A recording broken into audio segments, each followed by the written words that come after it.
Hello' ছাত্ৰ ছাত্ৰীসকল, তোমালোকৰ SOS এক্সামৰ ৰিভাইজড ৰুটিন আহি গৈছে। তোমালোকে এক্সামৰ কাৰণে সাজু হৈ থাকা। নতুনকৈ ৰুটিনটো আহি গৈছে। তোমালোকৰ 25 তাৰিখৰ পৰা 7 তাৰিখলৈকে থিয়ৰী এক্সাম হ'ব আৰু প্ৰেক্টিকেল এক্সাম আগষ্ট মাহৰ 9 তাৰিখৰ পৰা 17 তাৰিখলৈকে প্ৰেক্টিকেল এক্সাম হ'ব। তোমালোকে ৰুটিনখন ইতিমধ্যে দেখিবলৈ পাইছে।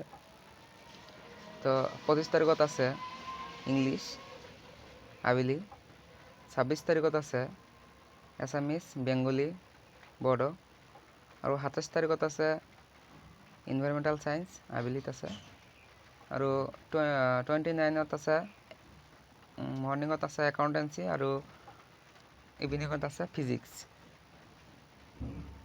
30 আছে পলিটিকেল চায়েন্স আৰু 31ত আছে মাছ কমিউনিকেশ্যনছ এণ্ড জিঅ'গ্ৰাফি দুটাই আছে।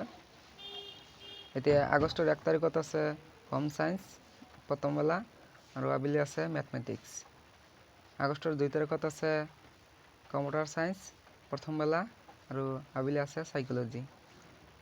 আগষ্টৰ 3 তাৰিখত আছে কেমিষ্ট্ৰি প্ৰথম বেলা আৰু আবেলিত আছে বিজনেছ ষ্টাডিজ। আগষ্টৰ 5 তাৰিখত আছে আবেলি বায়'লজি। আগষ্টৰ 6 তাৰিখত আছে প্ৰথম বেলা আছে ডাটা এণ্ট্ৰি অপাৰেশ্যনছ আৰু আবেলি আছে সদেশ অভিযান। আৰু 7 তাৰিখত আছে প্ৰথম মৰ্ণিঙত আছে পেইণ্টিং আৰু আবেলি আছে ইকনমিক্স। এইখিনি তোমাৰ থিয়ৰী এক্সাম আৰু প্ৰেক্টিকেল এক্সাম হ'ব 9 তাৰিখত।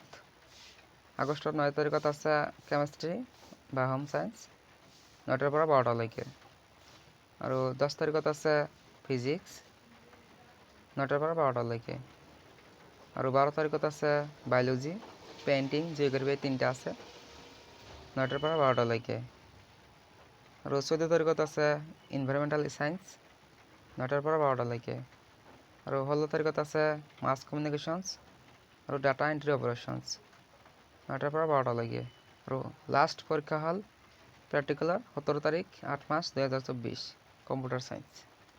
তো এইখিনি তোমালোকৰ নতুনকৈ অহা ৰিভাইজড এক্সামিনেশ্যন প্ৰগ্ৰাম।